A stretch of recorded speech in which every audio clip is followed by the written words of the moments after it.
Coach Aldin Ayo mga bro may matinding sinabi sa Barangay Ginebra at David Morel pinakitaan agad si Coach Timcon.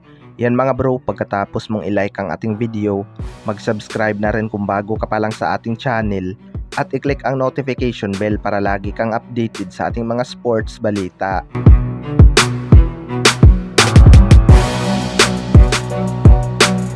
So na-secure nga ng Barangay Ginebra ang number 2 spot mga bro matapos nilang tambakan ang Converge Fiber Xers.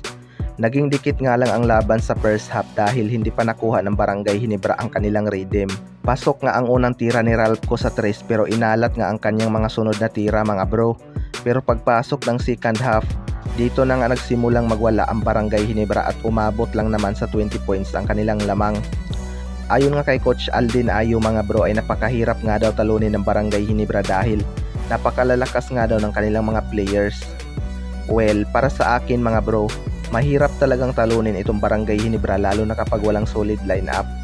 Alam naman natin na puro baguhan itong mga player ng Converge dahil trained nga nila ang kanilang mga veterano.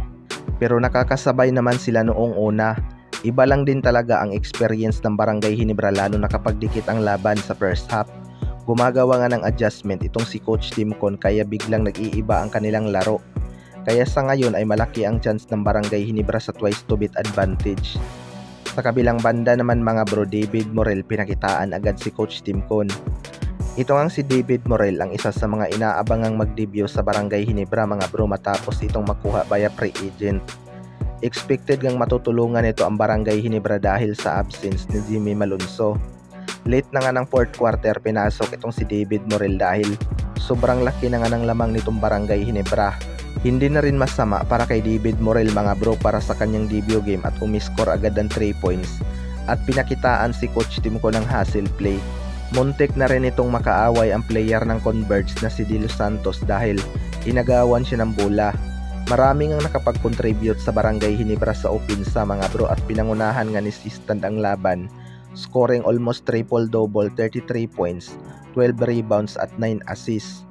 6 na player nga ng Barangay Ginebra ang nagtala ng double figure. Yung Ralph din mga bro ay napaka-consistent sa opensa. Hindi naman napigilan ng Converge ang Twin Towers ng Barangay Ginebra at dinumina talaga nila ang painted area mga bro. Napakahalimaw talaga nitong si Sistand sa ilalim kapag nakuha niya na ang kanyang rhythm. Wag lang talaga itong ibangko ni Coach Timcon, siguradong malaki ang pag-asa nilang umabot ng finals. Nakapagtala lang din ng 10 points itong si Scottie Thompson mga bro pero hindi mo nga matatawaran ang hustle nito sa rebounding at yun talaga ang kanyang priority. May mga clutch na threes din ito kaya nakontrol nila ang laban. Kayo mga bro, ano masasabi nyo tungkol dito?